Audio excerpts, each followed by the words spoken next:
राजू राम भक्त सुरसरि धारा सरसई ब्रह्म विचार प्रचारा।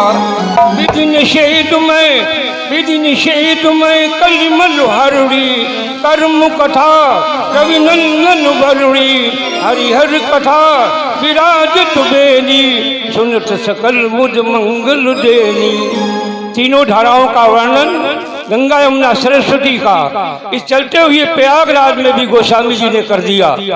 तुलसीदास जी से किसी ने पूछा, वहाँ तो अक्षय वट का वृक्ष है, इसमें अक्षय वट का वर्णन नहीं आया।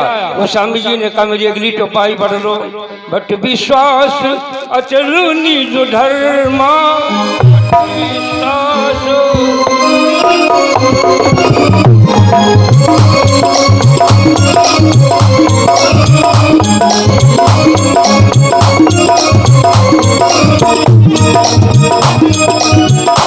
विश्वास अचल निज धर्मा तीरथ राज समाज सुकर्मा।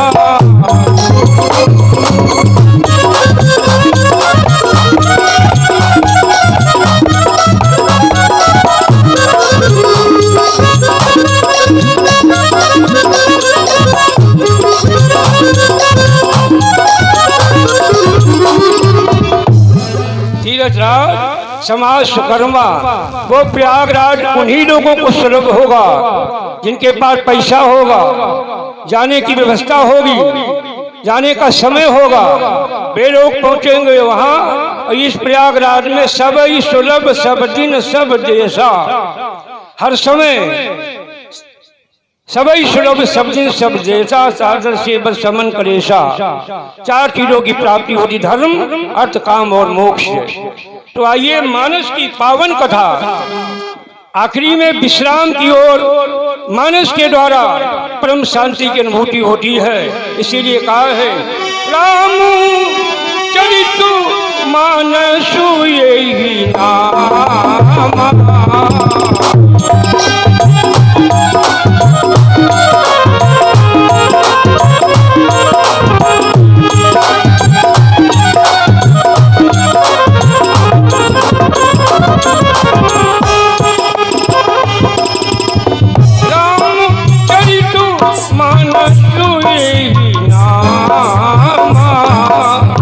श्रवण पाई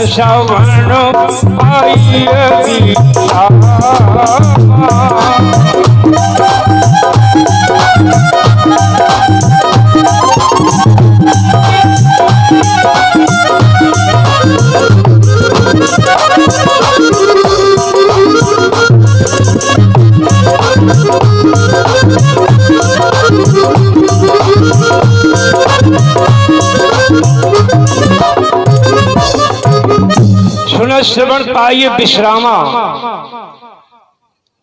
एक बार एक सखी ने कौशल्या से कहा, एक कौशल्य माँ कैकेयी अपने पुत्र भरत के लिए राज तो मांग सकती है, लेकिन तुम्हारे बेटे राम को बन देने का उसे कोई अधिकार नहीं।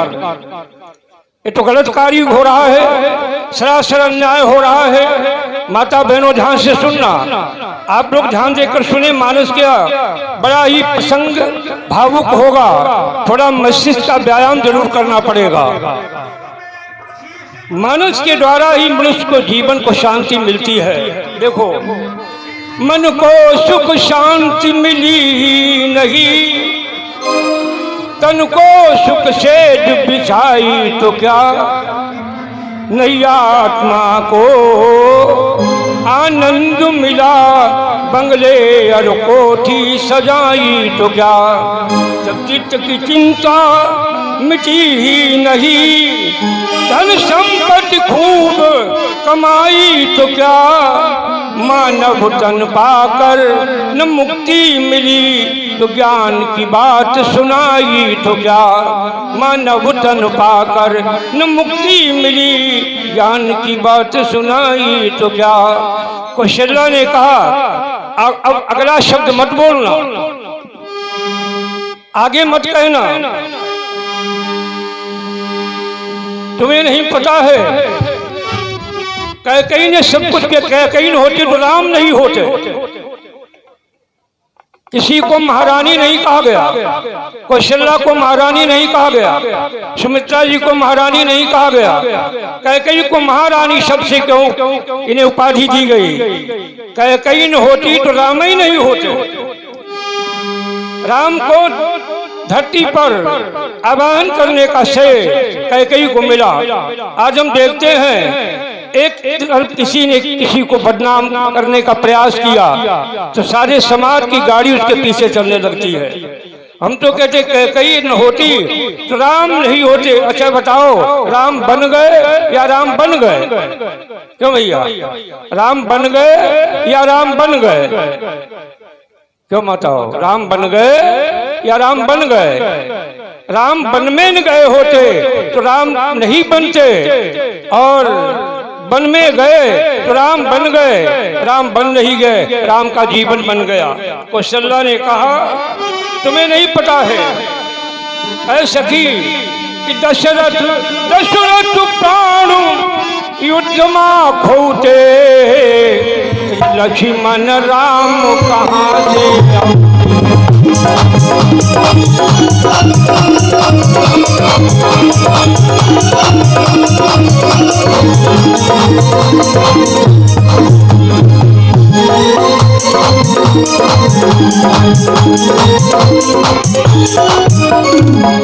बोले दशरथ प्राण युद्ध में खोते। अगर कैकेयी साथ में होती, रथ पिंचर हो गया था। आधी सेना शत्रु की प्रतिद्वंदी सेना खड़ी हुई है और रथ का पहिया पिंचर हो गया, धुरा टूट गया। कोई वीर योद्धा समरांगन में युद्ध कर रहा हो, उसकी राइफल का टाइगर टूट जाए तो वो क्या करेगा? वो तो मौत का इंतजार करेगा। महाराज दशरथ ने सोचा अब मैं मारा जाऊंगा, मैं बचूंगा नहीं, मेरी अंत घड़ी आ गई है। लेकिन कैकेयी ने कहा धन्य है वीरांगना कैकेयी। कहती थी पिता से जी बेटा कहते हो तो मुझे बेटा ही बना दो और बेटा के संस्कार मेरे अंदर समावेशित कर दो। रथ पर बैठे बैठे कैकेयी ने अपनी उंगली धुरी की जगह पर लगा दी। महाराज दशरथ नहीं जान पाए और रथ बाहर निकल गया। सेना जो थी उसका संहार हो गया। पीछे मुड़ करके देखा तो कैकेयी के माथे में पसीना निकल रहा है। दशरथ महाराज ने कहा प्रिय इतनी तीव्र गति से मैं रथ को हाँक रहा था तो तुम्हारे माथे में पसीना कैसे आ गया? तो कैकेयी ने कहा प्रभु आपको नहीं मालूम है। तब कैकेयी अस गिरा सुनाई, हम साधे धुरी यही अनलुआई।